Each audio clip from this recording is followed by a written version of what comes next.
Bueno, iniciamos pues. Continuamos con lo que estábamos hablando en la clase pasada. Entonces les comentaba que cuando hablamos de parasitología, siempre vamos a hablar de dos tipos de hospedadores. Hospedador definitivo, que casi siempre, para nuestro caso, va a ser el hombre, ¿sí? El hombre como huésped definitivo. Y hospedadores intermediarios, aunque no todos los parásitos tienen huéspedes intermediarios. Ni en todos los casos el hombre es huésped definitivo. En algunos casos se presenta como un hospedador accidental o como un hospedador intermediario.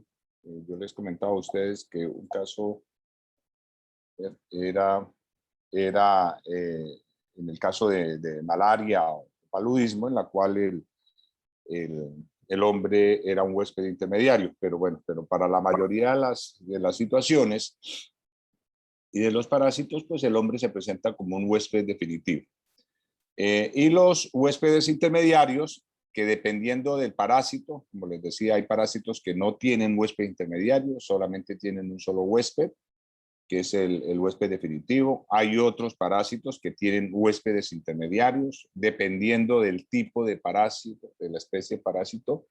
Puede haber un huésped definitivo, pueden haber dos huéspedes definitivos, pueden haber tres huéspedes definitivos. Eso cambia mucho.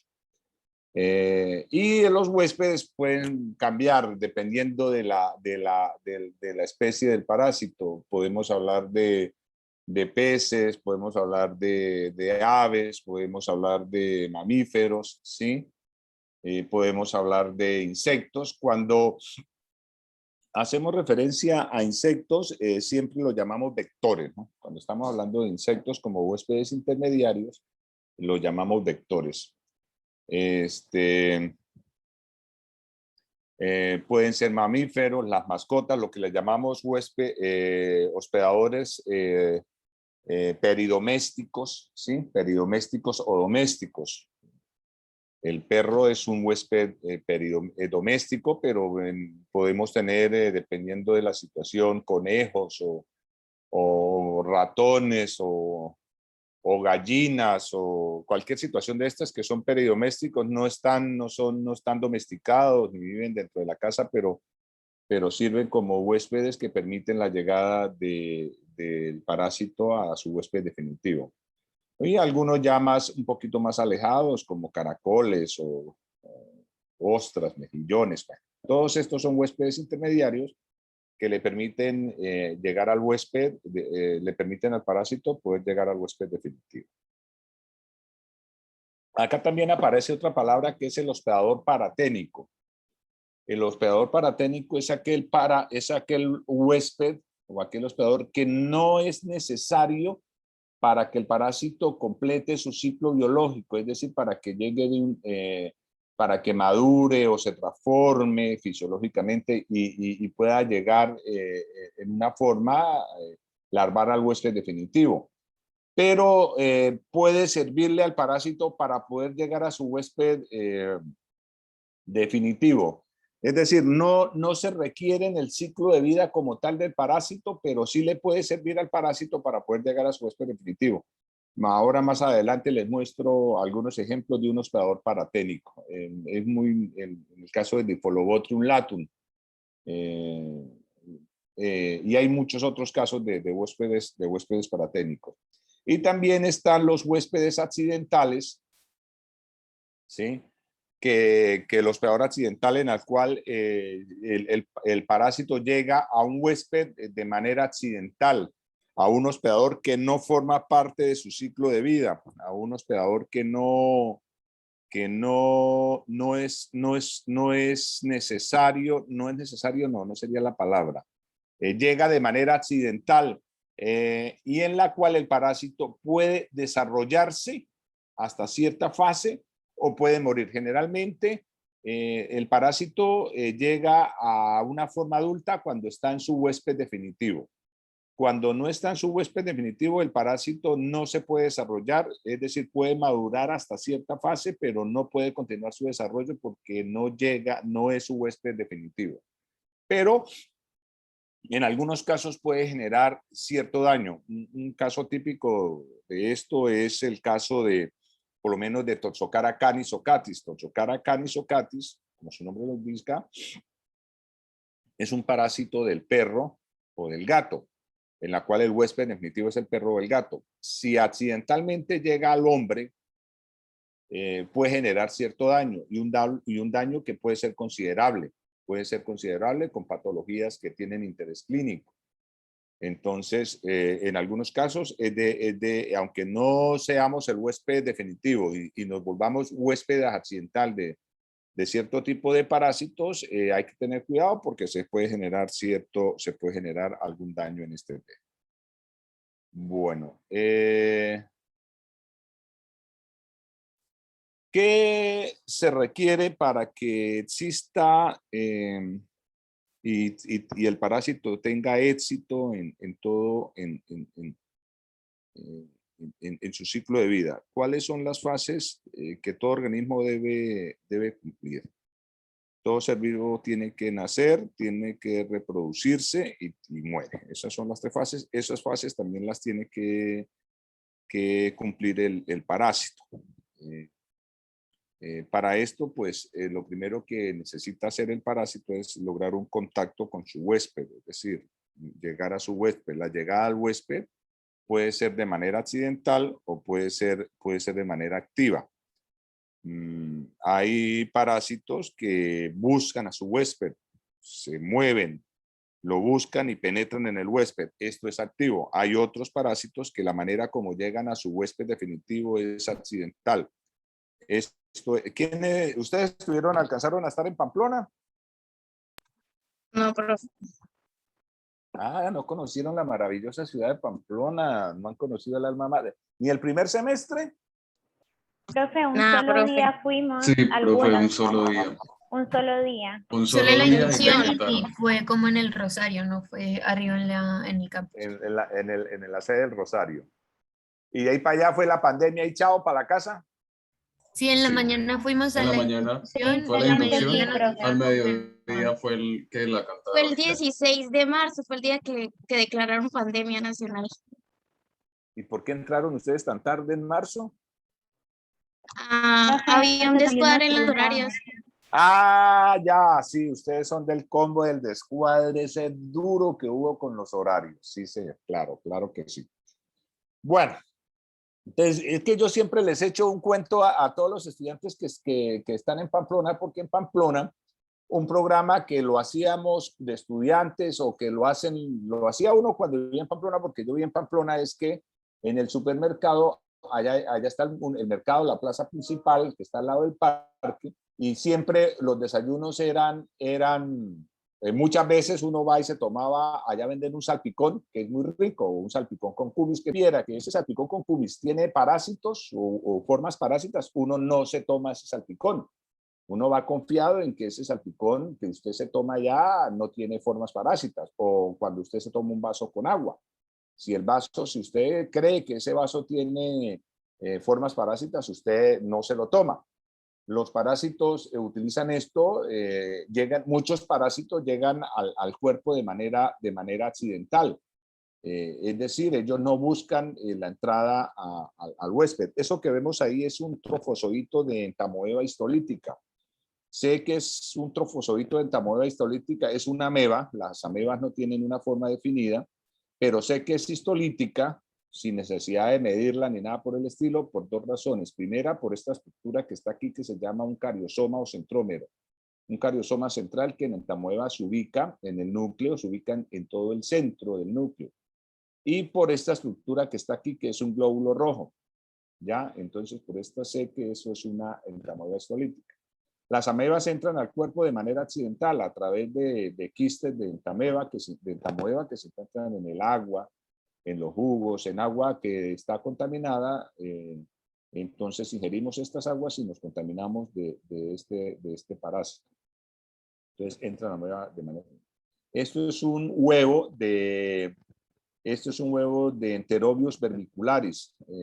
La gente generalmente lo conoce como churo, pero el nombre real no es ochuro. porque Otsuro es una especie que parasita los animales, no al humano. La especie que parasita los humanos es esta, Enterobius, pero todo mundo le dice Otsuro, ¿no? Tiene una característica, es que el huevo tiene forma de granito de arroz, y lo ven dentro de las descripciones, las describen así. Entonces, ellos entran de manera accidental. Esto es un huevo de Trichuris trichura o Trichuris trichuria. Cambia mucho el nombre. En algunas, depende de la traducción, aparece como trichura o trichuria, pero es la misma. Es un tricocéfalo, es un parásito flagelado, también que es muy común, es muy frecuente, que infecta a los humanos y también llega los huevos, ingerimos los huevos de manera accidental. Y hay otras que, como les decía, el parásito busca el huésped y llega al huésped, se mueve, siente el huésped y comienza a moverse para llegar al huésped y poder penetrar al huésped.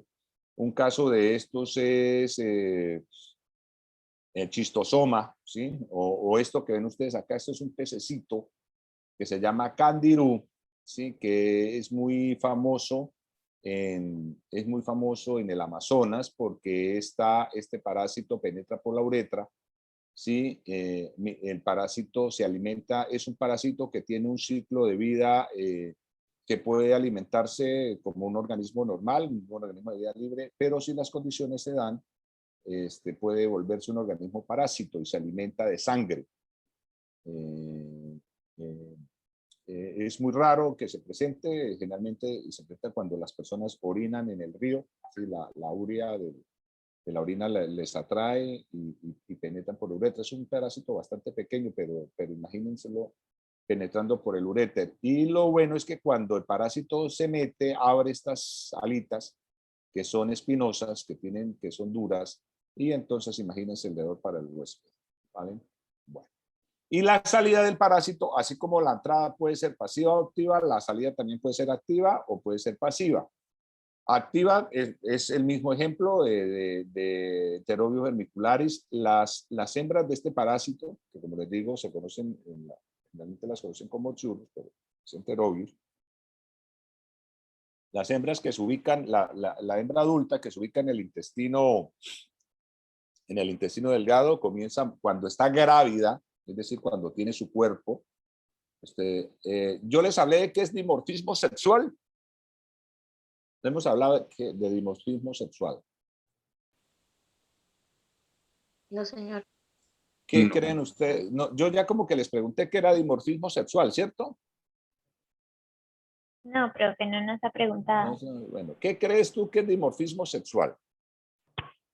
Profe, pues pienso yo, ¿no? Que, digamos, un organismo puede, dependiendo del ambiente y de la situación, mostrar fenotipo masculino o femenino o pues tener como las acciones de ese sexo. O sea, como que en su información genética tiene ambas informaciones y puede adaptarse a lo que necesite en ese momento. No.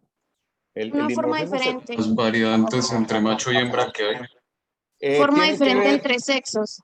exactamente, es la diferencia que hay entre sexos, es decir, por decirte algo, en los humanos y generalmente entre sexos y asociado a tamaño, ¿no? Por lo menos en los humanos hay dimorfismo sexual.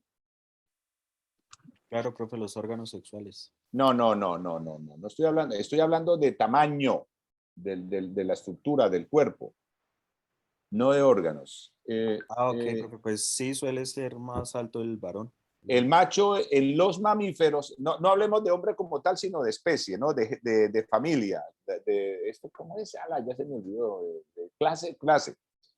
En los mamíferos, el macho es mucho más grande que la hembra. Miren ustedes, en nosotros los humanos, el macho es más grande que la hembra, en los leones, en los simios, en los mamíferos, el macho es más grande que la hembra. En los parásitos, a ver, ¿por qué se da esto? ¿Por qué en los mamíferos el macho es más grande que la hembra? ¿Cuál será la relación evolutiva por la que esto se presentaba? con la función que representan en su especie, que en la mayoría de casos es cazar o defender a la manada. Era cazar, defender. El macho era el que defendía la manada, el que bueno, con algunas excepciones, ¿no? Porque por lo menos en el caso de los leones, las leonas son las que cazan. Pero en teoría el macho es el que defiende, el que protege. Bueno, entonces ahí estaba, es una relación asociada al tamaño en los mamíferos. En los parásitos y sobre todo en los helmintos, ¿sí? También hay dimorfismo sexual, pero aquí cambia. La hembra es mucho más grande que el macho. Esta imagen que ustedes ven acá es una hembra. Y este es un macho. ¿Por qué creen que ese dimorfismo sexual se presenta de esa forma?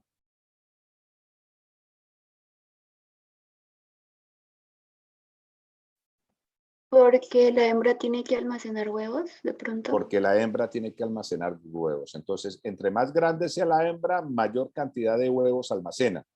Entonces, está asociado a la gravidez, a la capacidad de almacenar huevos. Entonces, ahí hay dimorfismo sexual. La hembra es más grande que el macho. Entonces, la hembra, en este caso de Enterobius, se mueve por el intestino, se mueve a través del intestino grueso, la hembra se mueve literalmente y sale a través del orificio del ano, sale y deposita los huevos en el orificio del ano. Entonces, esto se llama una salida activa.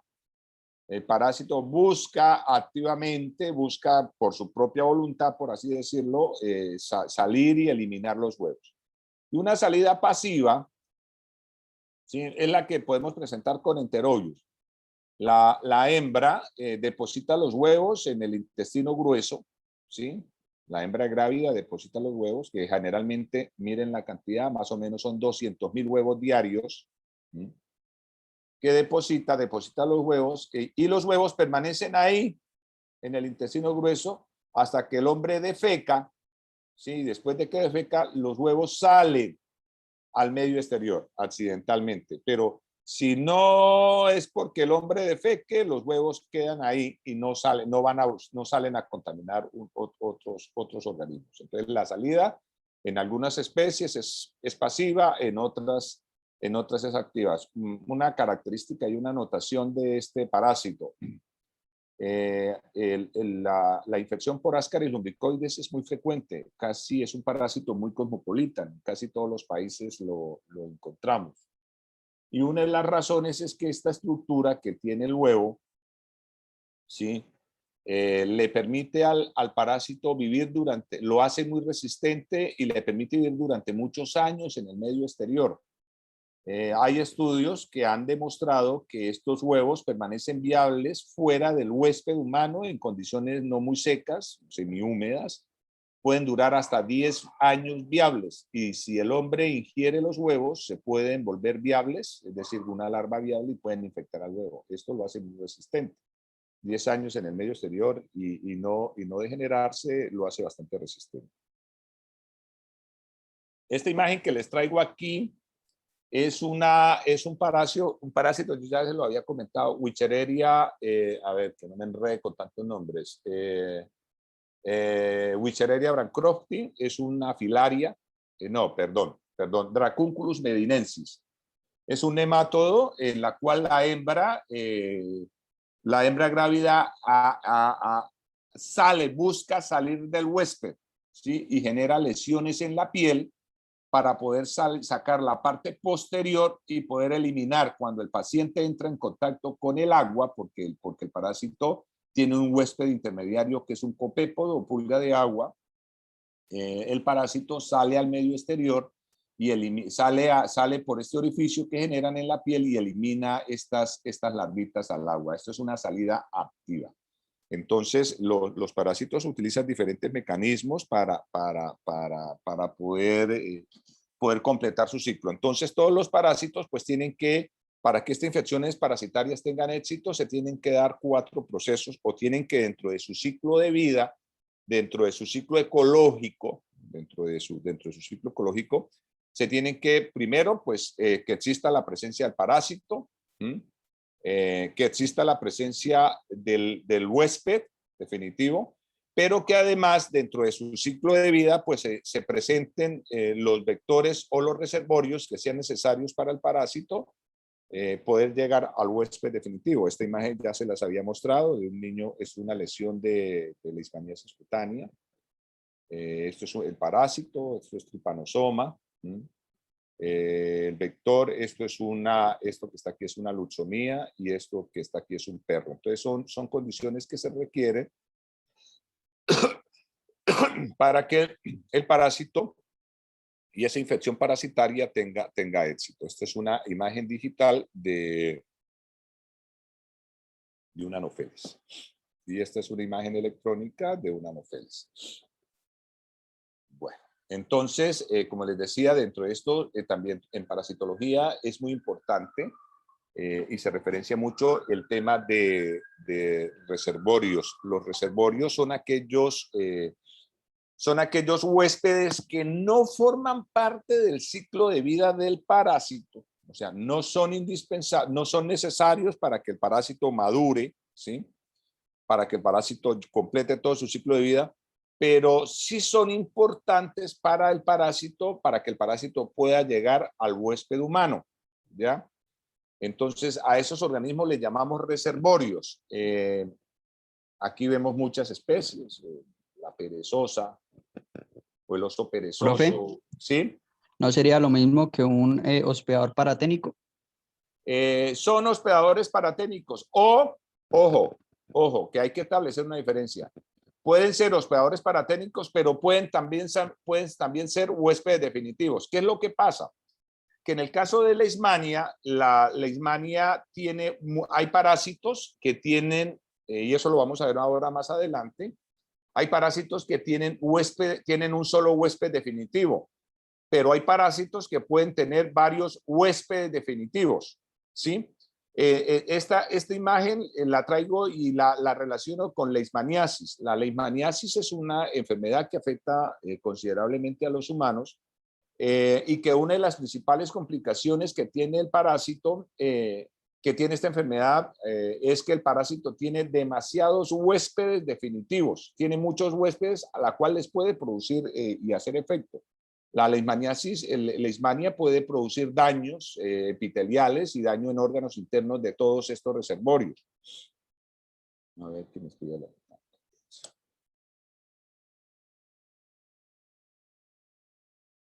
Entonces, en muchos casos, puede ser un paraténico, un huésped paraténico, pero en otros casos se vuelven huéspedes definitivos, que los llamamos reservorios, porque para nuestra vez estamos hablando de clínica, parasitología clínica humana. Entonces, solamente consideramos como huésped último el hombre, pero que si estuviéramos hablando de parasitología animal, estos se vuelven huéspedes definitivos de importancia clínica, porque el parásito de igual forma le hace mucho daño al huésped.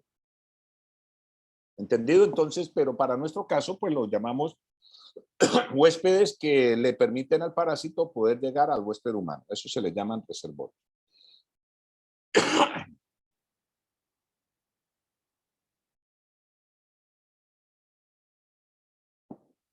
Bueno, otro punto importante que es necesario que también lo tengamos en cuenta en este tema son los vectores. Que son muy importantes en parasitología clínica. Existen dos tipos de vectores mecánicos, ¿sí? Y vectores biológicos. Los vectores mecánicos son aquellos en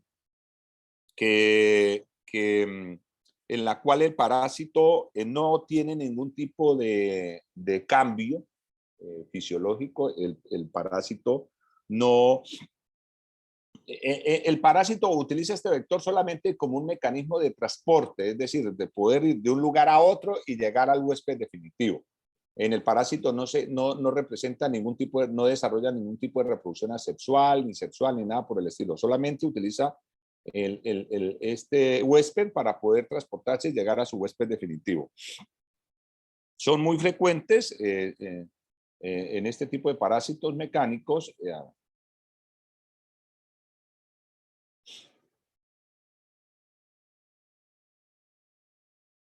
La mosca, la cucaracha, la pulga.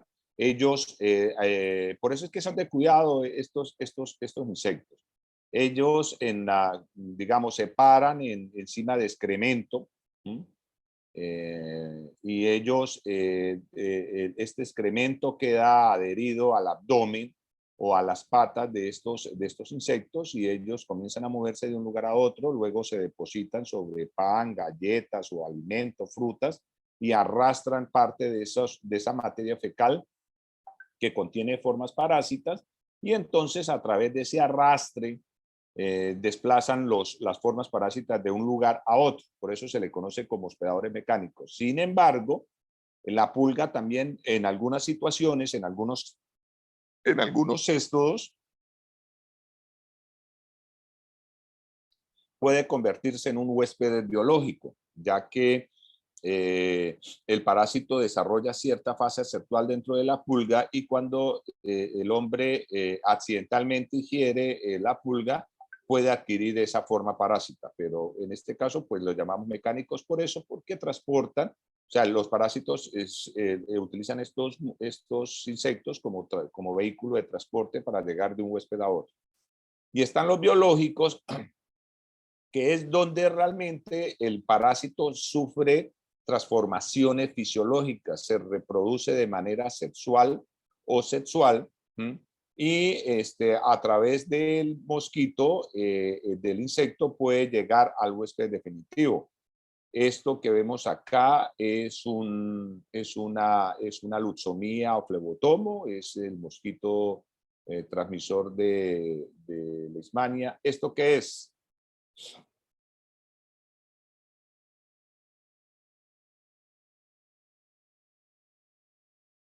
¿Alguien lo conoce? Aedes Le llaman pata blanca o tigrillo por estos puntos blancos que tienen en el abdomen, o estos puntos blancos que tienen en las paticas. Aedes aegypti. Este es una anófeles. Este es otro Aedes. Y este que está acá Triatomino. es el famoso pito vinchuca o triatomino, el que transmite Chagas. Dentro de estos huéspedes, el parásito sufre transformaciones fisiológicas, se reproduce de manera sexual, tiene cambios en su fisiología y en su fisionomía, y esos cambios pues son necesarios para poder llegar al huésped definitivo. Bueno, ahí lo vemos alimentándose. Entonces, los parásitos, para poder completar esa vida como parásito, tienen que cumplir tres funciones, 3 puntos importantes. El primero es el tema del contacto, es decir, lograr encontrar al huésped, entrar al huésped, sea de manera accidental o sea de manera activa, sea de manera accidental porque ingerimos agua o ingerimos alimento, o nos metemos la mano a la boca y tenemos restos de materia fecal, o tenemos restos de alimentos que contienen el parásito y ingerimos, entra el parásito de manera accidental o de manera activa o pasiva. Después de que el parásito llega al huésped definitivo, pues está el asentamiento del simbionte, del parásito, en el huésped definitivo. Para eso el parásito tiene que llegar hasta su nicho o hábitat, ¿sí? El parásito tiene un nicho o un hábitat específico y tiene que llegar a ese nicho o ese hábitat específico y poder ubicarse y asentarse, porque si no lo logra, el parásito fracasa, el parásito muere. Entonces, para el parásito es fundamental, es indispensable llegar a su nicho. Estamos hablando del intestino delgado, estamos hablando de las células musculares, estamos hablando de tejido nervioso, estamos hablando de los pulmones, estamos hablando del corazón, estamos hablando de la sangre, estamos hablando del riñón. Bueno, dependiendo de la especie y del tipo de parásito, el parásito tiene que llegar y ubicarse, asentarse para madurar, llegar a la forma adulta, comenzar a reproducirse, porque ese es el objetivo de todos los parásitos. Los parásitos, su objetivo es reproducirse y que esa descendencia salga del huésped y contamine nuevos organismos, como todo organismo vivo, para perpetuar su especie, ¿ya? Y después de que se ubica, pues salir. Como les decía, esa salida puede ser activa o puede ser pasiva. Entonces, depende mucho del tipo de parásito. Entonces, esas son las etapas de la vida parasitaria, las etapas que un parásito tiene que completar. Entrar al huésped, contactarlo, entrar, ubicarse y reproducirse y salir. ¿Ya? Entonces,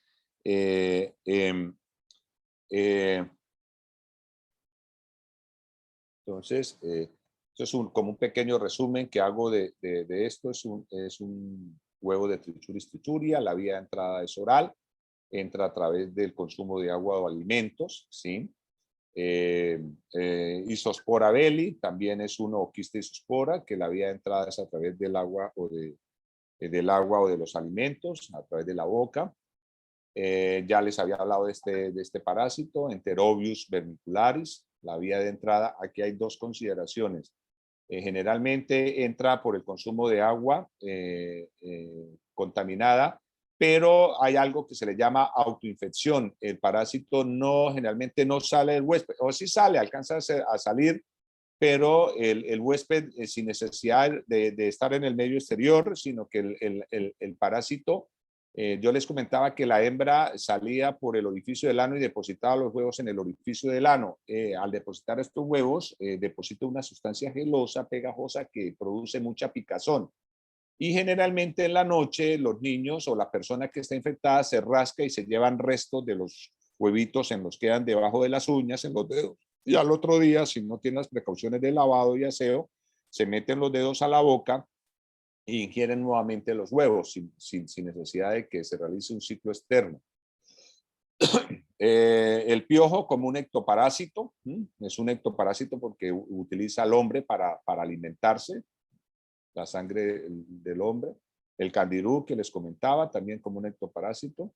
El Aedes, un ectoparásito que aparte de que es un ectoparásito, es un vector porque transmite muchos parásitos al huésped humano.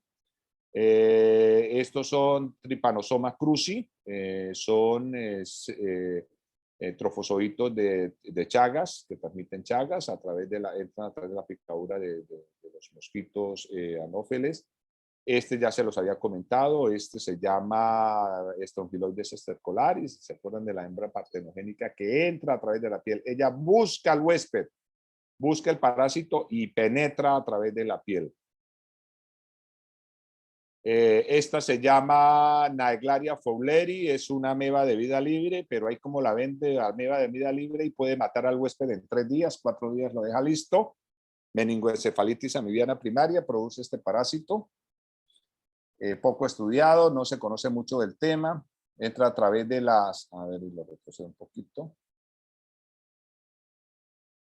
Entra a través de las fosas nasales, entra a través de las fosas nasales o a través de la boca, o puede entrar a través de una herida en la piel. Trichomonas vaginalis es un parásito de transmisión sexual, por contacto sexual. Bueno, la madre también se lo transmite a la hija durante el parto, en un parto normal. Estos son quistes ay Dios, Cryptosporidium parvum a través de la boca. También hay autoinfección.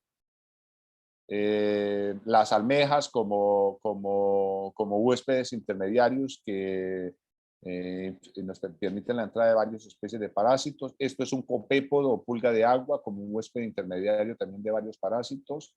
Los pescados, langostas y langostinos como huéspedes intermediarios que permiten la entrada de varias especies de parásitos al hombre. La carne cruda, carne rojas, ¿sí? Como un mecanismo de entrada de parásitos al huésped humano. La carne de cerdo, frutas y verduras, también como un mecanismo que permite la entrada de parásitos al huésped humano. Esto es una es una metacercaria de chistosoma, ella busca al huésped humano, hay algo que se llama geotactismo, ellas en el agua, cuando se empieza el movimiento del agua, ellas comienzan a buscar de dónde se origina el agua y si es una especie humana y está el humano en el agua, penetran a través de la piel. Profe, Sí. ¿podría repetir el nombre de lo que pasa, pues, a lo que se origina el movimiento? Geotactismo. Gracias. Vale. Profe, cómo es el nombre de la ameba que usted nos dijo que causaba meningitis y que mataba en 3 días? Meningoencefalitis amibiana primaria, Naegleria fowleri. Ah, ok, profe. Esa la vemos, yo creo que en la próxima clase arrancamos con ella. Transmisión materno-fetal, transmisión vertical, la madre, ¿qué pasó aquí? La madre puede transmitirle a través de la placenta, ella adquiere los parásitos y le transmite los parásitos a través de la placenta al feto, en el caso de Chagas, ¿sí? O en el caso de toxoplasma, ¿sí? O le transmite al huésped cuando lo está amamantando a través de la leche materna. Entonces, la madre puede ser un vehículo transmisor de parásitos a través del cordón umbilical o a través de la leche materna. El toxoplasma, que también se transmite por transfusiones de sangre o también se transmite por trasplante de órganos.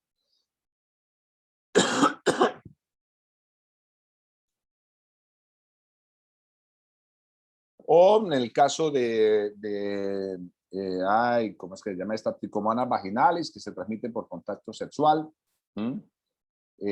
o se transmite por la madre, se lo transmite durante el parto. Si es una niña, puede transmitirle el parásito durante el parto a la recién nacida, ¿sí? O las mujeres a través del uso de juguetes sexuales, ¿sí? En el caso de mujeres lesbianas o cosas así por el estilo, que utilizan juguetes sexuales y ella lo utiliza, luego se lo utiliza la pareja y transmiten el parásito, este parásito a través de este mecanismo. Bueno. Dentro de la vida parasitaria hay parásitos que son obligados, ¿sí? Que toda su vida van a ser parásitos. Esto es por esto que le ven ustedes acá. Esto que está aquí, podemos decir que esto es una filaria, es un hematofilario. Es una característica del parásito, es un parásito obligado. Hay parásitos que son facultativos. Esto que está aquí es una sanguijuela. La sanguijuela es un organismo así como estronquiloide, cuando estercolaris, un organismo que puedes vivir como organismo de vida libre o puede ser un organismo parásito, que preferiblemente prefieren ser organismos parásitos porque tienen el alimento fijo. Y hay organismos accidentales, como les comentaba, esto es muy frecuente encontrarlos en las muestras de materia fecal. Es un huevo de ácaro.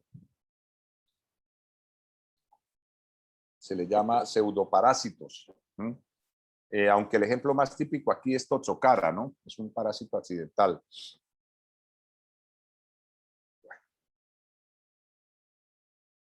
Profe, de les que hacen referencia, bueno, he escuchado que hay pacientes que son alérgicos a los ácaros, entonces mandan a desinfectar las camas. Sí, sí, exactamente, ¿no? pero Ese es el mismo, ¿cierto? Es que después les cuento una teoría que se llama ¿cómo es que se llama? El síndrome del aseo. Después les cuento algo de cuando hablemos de este tema de los ácaros, ¿vale? Pero son esos. Listo, profe. Estos son huevos de estos insectos. Estamos hablando de la relación, entonces hay huéspedes que son temporales, parásitos que son temporales, como les decía, la pulga, los insectos que solamente van y buscan al huésped para alimentarse. Hay parásitos que son periódicos, como en el caso de los rhabdítidos. Cuando hablo de rhabdítidos estoy hablando de la especie Ankylostoma, Necator o Strophiloides stercolaris, que pueden vivir como organismos parásitos, como organismos de vida libre, o pueden vivir como organismos parásitos. Ese es Ankylostoma duodenale. Y hay otros que son permanentes, como Ascaris, como Trichinella, bueno, varias especies de parásitos que van a ser permanentes. Lo que les comentaba, dentro del tipo de parasitismo está el pseudoparasitismo, parasitismo accidental. Esto es un huevo, este es un parásito de los vegetales, de ahí el color verde. Esto se llama heterodera, se puede encontrar en materia fecal porque estamos comiendo una lechuga o un tomate o una fruta o una verdura, una legumbre que no la lavamos bien, entonces puede ser que se encuentre de manera accidental este parásito, pero no genera ningún tipo de daño. Este sí, este es el huevo de Toxocara. Este es muy peligroso, tan peligroso que puede llegar a los pulmones, puede llegar al cerebro y puede llegar a los ojos y puede producir ceguera. Daña, se ubica en los ojos y puede producir ceguera permanente. Es muy frecuente, los optómetras lo referencian mucho, es muy frecuente que después de muchos años un paciente tenga complicaciones visuales por la presencia de este es el huevo, no el verme, es el huevo de Toxocara canis. Facultativos o ocasionales, ya los había comentado, y temporales que son los insectos. Permanente, ya pues esta es una imagen de Hymenolepis, es un cesto. Y clínico, como les comentaba, como estronfiloides, que puede ser un organismo que vive como organismo de vida libre, se alimenta de otros nematodos, de algas, de otros protozoos, se reproduce de manera sexual y vivir como un organismo de vida libre, pero si el huésped se le atraviesa y encuentra un huésped cerca, se transforma fisiológicamente, si ven que son completamente diferentes, se vuelve un organismo filariforme, con un esófago filariforme y se vuelve un organismo parásito con características partenogénicas. Dentro de las fuentes de infección, pues, ¿cómo nos podemos contaminar? Por acción del agua o suelos contaminados, por acción de alimentos que están contaminados, por acción de insectos hematófagos que cuando se alimentan de sangre, las hembras hematófagas transmiten enfermedades, por acciones de animales domésticos o silvestres, ¿sí? Perros, conejos, gatos, etcétera, por otras personas, como les hablaba, por contacto, puede ser por contacto sexual o personas que a través de un beso, como en el caso de, ¿cómo es que se llama? El del beso, tricomonas,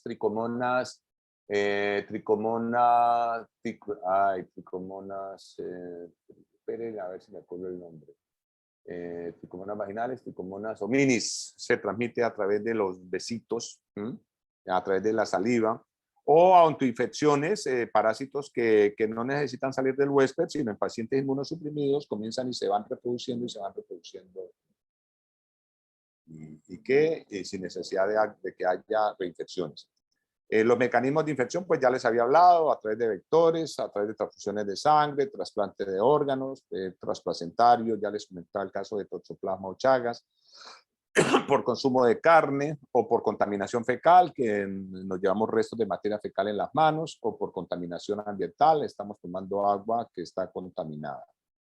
La piel, los hábitats, pues si son ectoparásitos, es la piel, pelos, plumas en algunos animales, y si estamos hablando de endoparásitos, pues son aparato digestivo, vías urinarias, tejidos.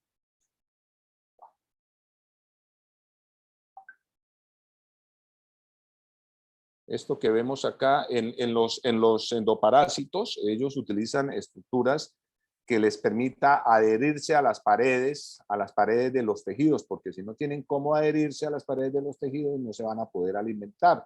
Es más, si se alimentan de tejidos. Esto que ven ustedes aquí es un trofozoito de Giardia duodenale o Giardia intestinale. Esto que está aquí se llama ventosa o disco adhesivo. El parásito lo utiliza para adherirse a las paredes intestinales. Y esto que está aquí se llama asostilo, que es un gancho, es una estructura que el parásito lo utiliza para adherirse a las paredes intestinales. Tanto esto como esto generan daños patológicos en el huésped, tanto el disco adhesivo como el asostilo. Esto que ven aquí es una ancilostoma duodenale o un necato, da igual. No tiene el otro cargador. ¿Aló? ¿Me están preguntando algo o tienen conectado y están hablando? Creo que activó el micrófono sin querer. Vale, Sí, vale. profe, activo sin querer. Ok. Entonces, esto es una anquilostoma. Esta especie que están aquí se llama anquilostoma, es un anquilostoma, un geohelminto. Este anquilostoma, hay dos especies que que parasitan mucho a los humanos, que son propias de los humanos. Este que se llama anquilostoma duodenale, que se caracteriza por la presencia de 2 pares de dientes, ¿sí? Y está el Necator americanus, que este ancilostoma dental es europeo, o sea, él no es de este lado, este es de Europa y de esos lados. El de nosotros se llama Necator americanus, que no tiene estos dientes, sino tiene placas cortadoras, pero son del mismo género. Y están los céstodos, ¿sí? Como en este caso, que utilizan estas ventosas. Esto puede ser una tenia, un himenolepis, es un céstodo. Utilizan estas ventosas para adherirse a las paredes intestinales y esta estructura que se llama rostelo o corona radiada, rostelo corona, que utiliza el parásito para adherirse, para alimentarse. A través de él se alimenta. Bueno. Este punto, es que se me estoy quedando de tiempo. Especificidad parasitaria. Miren, hay parásitos que tienen un solo huésped definitivo, y hay parásitos que tienen muchos huéspedes definitivos. Cuando un parásito tiene demasiados huéspedes definitivos, generalmente es un parásito que es muy conocido, y generalmente no genera tanto daño a como lo puede hacer un parásito que puede hacer que tenga un solo huésped definitivo. Sin embargo, el daño que el parásito pueda generar en el huésped depende de varios factores. Uno de ellos es que también se puede adaptar el parásito al huésped donde vive, qué tanto lo conoce, qué tanto se puede adaptar con esta especie. Y de esa adaptación depende que se reconozca y que se genere o no se genere daño. Por decirles algo, hay parásitos que son específicos del hombre, hay parásitos que son específicos del filum del hombre, por lo menos hay unos que son el parásito son el chimpancé, el gorila y el hombre, y solamente son parásitos de esa especie. Hay otros que son parásitos solamente de mamíferos, puede parasitar cualquier mamífero. Hay otros que no le importa, puede ser parásito de mamíferos, puede ser parásito de aves, pueden ser parásito de reptiles, pueden ser parásitos, ¿cuál me falta? Anfibios, peces, mamíferos, ¿me falta algún reino? No. Aves, bueno, pueden ser parásitos de cualquiera de ellos, como en el caso de Toxoplasma. Y el daño de esa relación pues está muy asociada a qué tanto se conoce y depende de qué tanto se conocen es que se puede o no producir daño en el huésped. Entonces, este daño depende si el parásito está actuando como comensal o está actuando como parásito. Recuerden que yo les comentaba que habían algunos parásitos que actúan como comensales.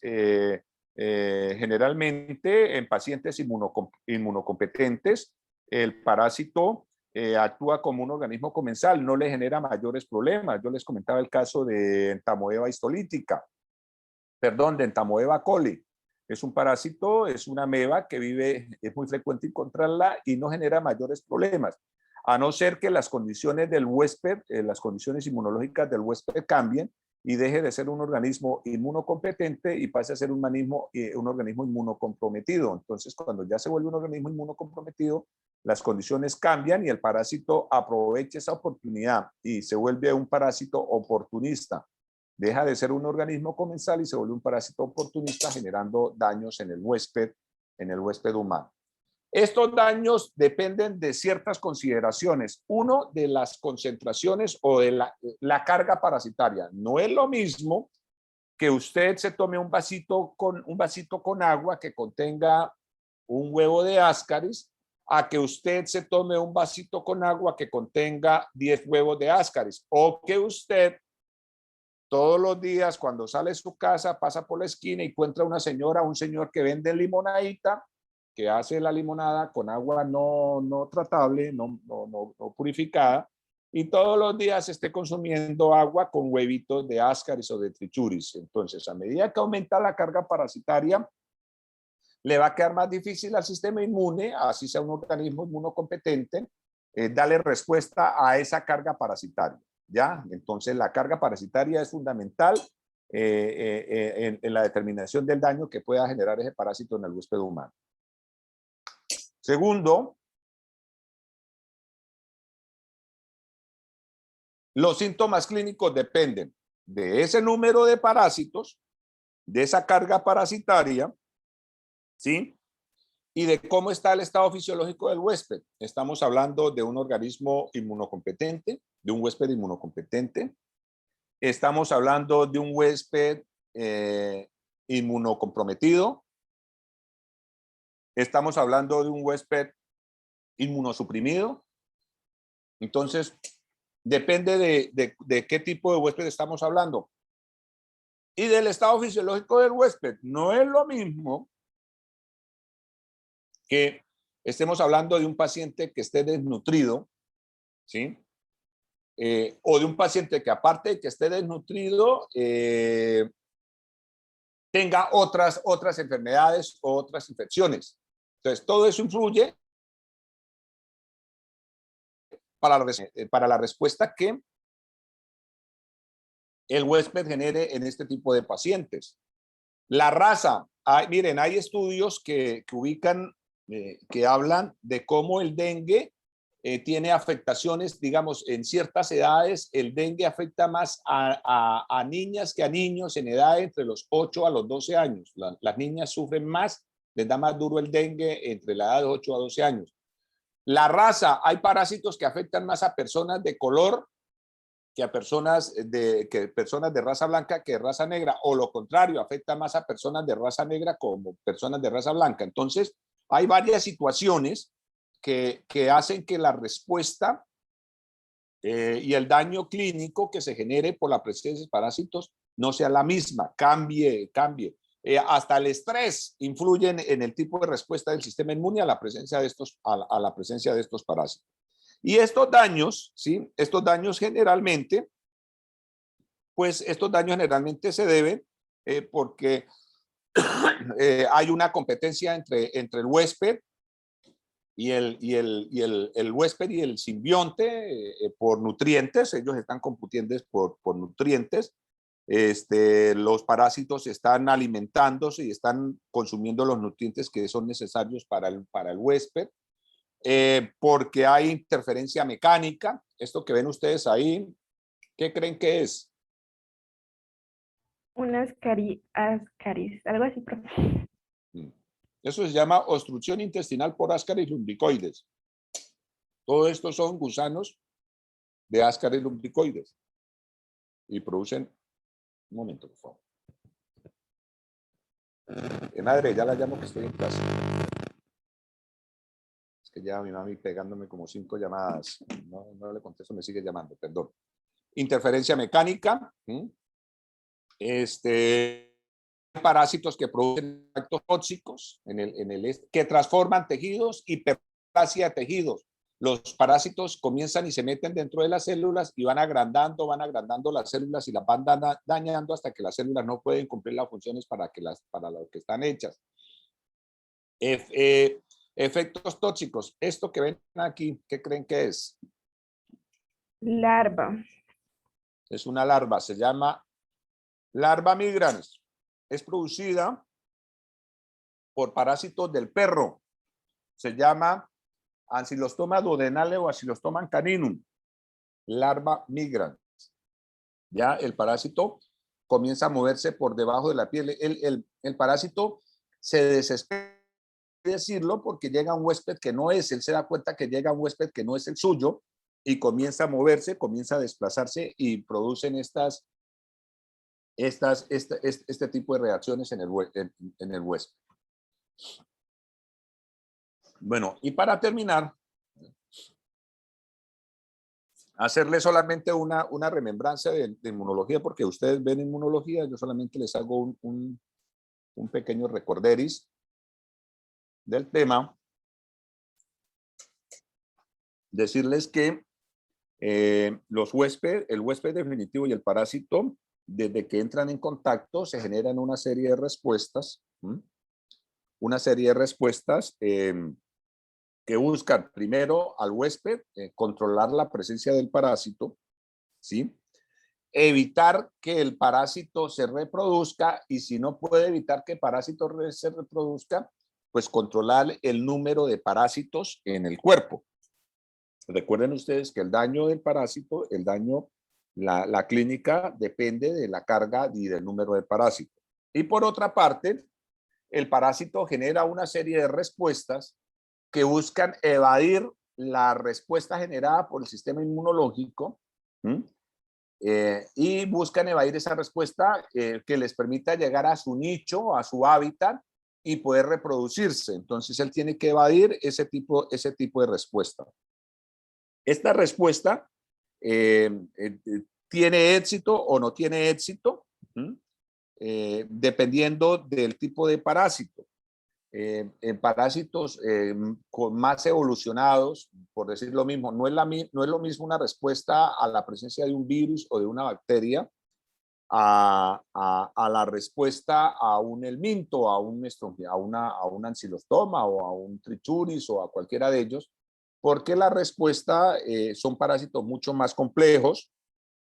Una bacteria tiene un tipo de proteínas específico que es muy fácil que sea reconocido por el huésped, por el sistema inmunológico, a un ascaris o a un lumbricoides que tienen fases larvales.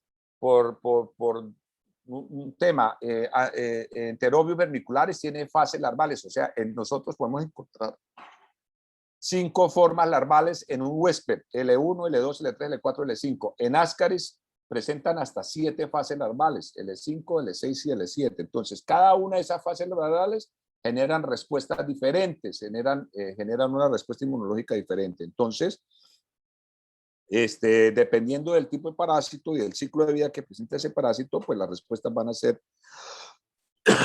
ser diferentes. La infección parasitaria se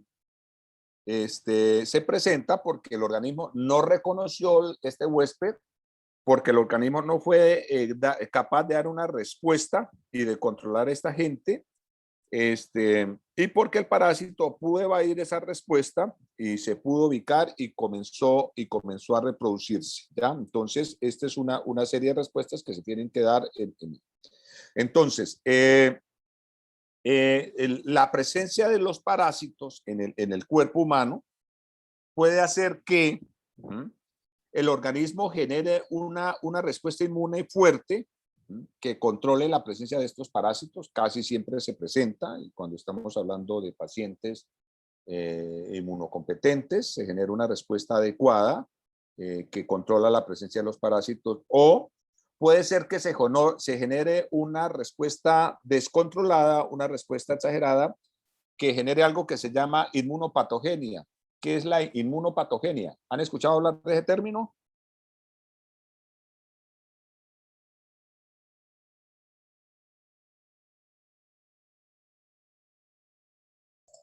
Patologías asociadas al sistema inmune. Son patologías asociadas al sistema inmune. Muchas veces la respuesta del sistema inmunológico ante la presencia de un parásito es mucho más dañina que el daño que puede hacer el parásito en ese huésped. Esto es, a veces la respuesta del sistema inmune es tan agresiva que genera mucho más daño que el daño que pudiera producir el parásito. Eso es una inmunopatogenia. En muchas ocasiones, ustedes saben que frente a la presencia de un parásito se generan una serie de respuestas del sistema inmune que va desde el reconocimiento del parásito a través del sistema de antígeno anticuerpo, de proteínas, respuestas de las células encargadas de destruir estos agentes extraños, de los leucocitos que engloban y destruyen estos agentes.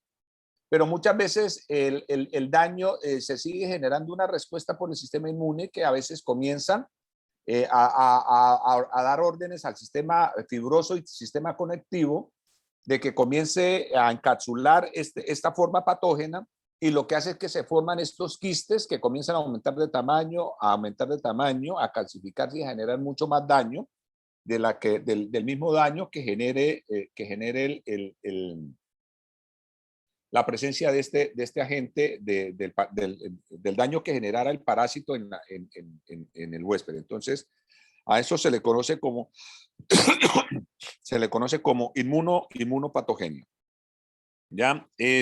Sin embargo, pues el éxito de la infección por parte del parásito va enfocada a dos cosas. Primero, a evitar matar al huésped. El parásito lo tiene claro, si el parásito mata al huésped, el parásito se mueve. Entonces, no siempre el parásito busca destruir al huésped. Ese no es el objetivo del parásito. El objetivo del parásito es poder evadir, poder escapar de ser destruido por el sistema inmunológico y poderse ubicar en ese huésped. Para eso, pues se generan una serie de respuestas. A ver, el cuerpo, los humanos o todos los seres vivos tienen algo que se llama inmunidad natural. La piel es una especie de inmunidad que permite, la piel es una barrera física que controla la entrada de una gran cantidad de parásitos. Generalmente, para que el parásito entre, se tiene que generar algún tipo de lesión en la piel que permita al parásito atravesar, sea cualquier patógeno, ¿no? Bacteria, virus, protozoo, el minto, que pueda atravesar esa barrera y pueda entrar al organismo, cuando la vía de entrada es a través de la piel. De igual forma, el parásito tiene una serie de respuestas, por lo menos, ¿qué es el mucus intestinal? ¿Para qué sirve? Para evitar que los parásitos se peguen a las paredes intestinales. Esa no es la función primaria del mucus. ¿Cuál es? Para evitar la Ok. erosión del epitelio cuando pasen pues el material. Exactamente. El mucus intestinal, la función es esa. Es una estructura gelosa, gelatinosa, lubricante, que impide que el daño de la materia fecal que abrace dañe el tejido. Esa es una de las funciones importantes. Pero igualmente esta estructura es un mecanismo de defensa que utiliza, es un mecanismo de inmunidad natural que utiliza el cuerpo para infectar que los parásitos se adhieran fácilmente al epitelio. Entonces esa estructura gelosa, lubricante, le dificulta al parásito poder adherirse a las paredes intestinales, ¿ya? Es por eso que muchas veces cuando se hace un análisis de materia fecal, encontramos presencia de moco en esa materia fecal, porque el parásito en la lucha que hace por adherirse a estas paredes intestinales desprende dentro de las muchas razones, desprende este moco. Peritactismo intestinal. El sistema, recuerden ustedes que el sistema inmunológico genera una serie de ondulaciones que tiene el mismo objetivo anterior, no el mismo objetivo, que sirve de igual forma para mover digamos, en el caso del intestino delgado, comienza a mover el bolo alimenticio, comienza a moverlo, y este movimiento peristáltico dificulta le dificulta al parásito adherirse a esas paredes, a las paredes intestinales. Entonces son movimientos naturales que ayudan al sistema, al cuerpo, le dificultan al parásito poder atravesar las paredes intestinales y adherirse. Y ahí así otra serie de factores. Mutación genética, ¿qué tendrá que ver este tema?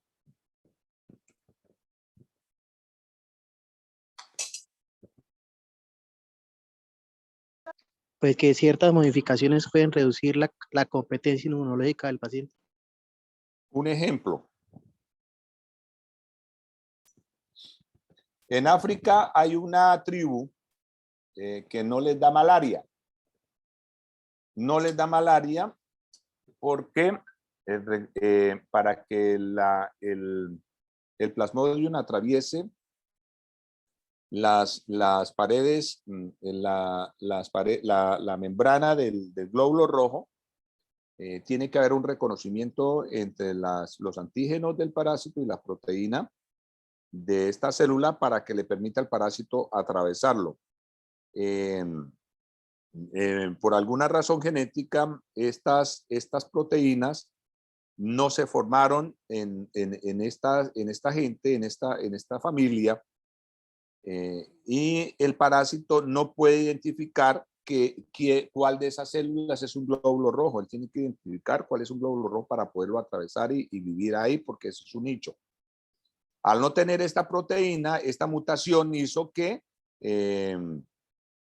el parásito no pueda reconocer el huésped, no pueda reconocer la célula, no pueda reconocer el glóbulo rojo y no pueda producirse algo que se llama secuestramiento anatómico. Los parásitos secuestran estas células, se meten dentro de estas células, evaden la respuesta del sistema inmune. Al no poderse meterse dentro de estas células, no pueden evitar esconderse del sistema inmunológico y por esa razón pueden ser fácilmente destruidas por el sistema inmunológico. Entonces, como ven ustedes, hay una serie de respuestas, ¿sí?, entre el huésped y el parásito que impiden que tanto el parásito pueda controlar la presencia que tanto el huésped pueda controlar la presencia del parásito o que le permiten al parásito evadir las respuestas del sistema inmune. Dentro de otro de los puntos, miren, hay un tema que se llama camuflaje antigénico. Los parásitos, muchos parásitos se recubren de las proteínas. Ustedes saben que el sistema inmune, para poder, las células del sistema inmune, para poder destruir un agente extraño, primero tienen que identificarlo. ¿Cómo funcionan las vacunas? Hay varios tipos, hay unas que son por ejemplo, del mismo organismo, pero reducido, puede ser en su capacidad de adhesión o en su capacidad de reproducir. ¿Cuál es el principio básico de las vacunas? Te cambio la pregunta. Pues ¿Qué hace una vacuna en su cuerpo? ¿Qué es lo que hace? El cuerpo reconozca el agente patógeno para que desarrolle respuesta inmunológica hacia ese cuerpo extraño. Exacto. Entonces, ¿qué es lo que pasa? Que para que nuestro sistema inmunológico, si no reconoce un agente, cualquier agente sea cualquier tipo de célula, hasta las células de su cuerpo, si no la reconoce, él tiene que reconocer primero para poder actuar. Si no lo reconoce, él no actúa. Eso pasa con los agentes biológicos nuevos que nunca han infectado al hombre. Eso pasó con COVID. El cuerpo, nuestro sistema inmune, nuestras células, para poder atacar esos agentes extraños, primero tienen que identificarlo para poderlo destruir. Si no lo identifican, no lo destruyen. Cuando el agente es nuevo y el sistema tarda y se demora, pues las células se reproducen, los patógenos se reproducen hasta en un momento donde la carga es tan alta que así ya lo reconozca, ya se va a generar un daño que va a ser tan grave que puede matar al huésped, ¿ya? Entonces, eso pasa ese es el mecanismo a través de la cual el sistema inmune controla la presencia, identifica a un agente extraño y lo destruye. Él tiene que identificarlo. Para evitar esa identificación, muchos parásitos se recubren, pasan por los órganos del huésped y recubren su cuerpo con proteínas de esa estructura, de tal manera que si viene el parásito, si llega el parásito, él no lo reconozca y no lo identifique como un agente extraño. Eso se llama camuflaje antigénico. También hay otros parásitos que producen algo que se llama mimetismo antigénico, que es la capacidad que tienen de producir ciertas proteínas que son muy parecidas a las del huésped y engañan al huésped de tal manera que le dificultan que pueda ser identificados. Entonces, como les decía, hay muchos mecanismos, ¿sí? Hay muchos mecanismos que le dificultan al huésped el reconocimiento de esta célula extraña de este agente extraño, lo que le Profe. posibilita al parásito que se reproduzca y se reproduzca antes de generarse algún tipo de respuesta. Sí, dime. Profe, en el caso de los citoparásitos que son obligatoriamente endocelulares, como ellos evaden la respuesta inmune, ahí el tratamiento sería exógeno porque pues no podría generar una respuesta inmune ante ellos. No, lo que pasa con los citoparásitos, a ver, generalmente los citoparásitos son ya el daño que genera el cuerpo frente a la presencia de estos, ¿cómo no te la revierto? Ya son muy conocidos, entonces aquí hay un reconocimiento, el reconocimiento es mucho más fácil. El huésped, las células del sistema inmune reconocen muy fácilmente el huésped, entonces la respuesta que se da a la presencia del parásito es mucho más rápida. Es que lo que pasa con estos parásitos, a ver, pues salgo de acá. Lo que pasa con estos parásitos es que, con algunos parásitos, es que los parásitos, como les digo, ellos generalmente utilizan una serie de estrategias que evitan el reconocimiento, que están enfocadas a evitar el reconocimiento el reconocimiento por el sistema inmune. Como les decía, muchas de ellas están enfocadas a secuestrar una célula, es decir, a meterse dentro de la célula y evitar que el sistema los identifique. Otras están enfocadas a producir proteínas que son muy parecidas a las proteínas que produce el cuerpo, y lo que hace que las células del sistema inmune les dificulte el reconocimiento. Otras están enfocadas a cubrirse de proteínas de órganos por donde ellos atraviesan. Esto es muy frecuente en algunos céstodos, se presenta con mucha frecuencia en algunos céstodos.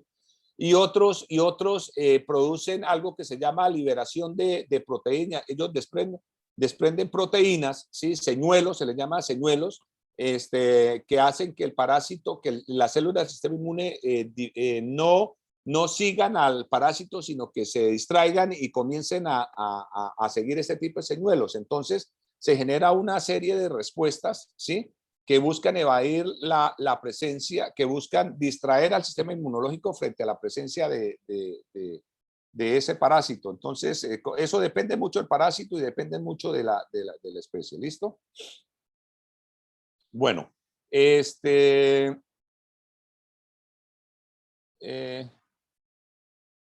bueno, ya entonces, para continuar, entonces, esta diapositiva ya se las había mostrado, y arrancamos en la próxima clase con amebas. Vamos a arrancar con amebas de vida libre y luego con entamoeba solítica y otras amebas de interés clínico. ¿Preguntas? No les he mandado... ¿Cómo es que se llama la monitora? ¿Camila? Angie, profe. Angie, por favor acuérdame ahora y te envío los documentos. ¿O ya los consiguieron? Los PDF. Listo, profe. Yo ahorita más tarde le escribo. ¿No los han conseguido? No, señor. Vale. Ya acuérdame, Angie, te los envío ahorita, ¿sí? Listo, sí, señor. Bueno, listo. Quedamos en eso.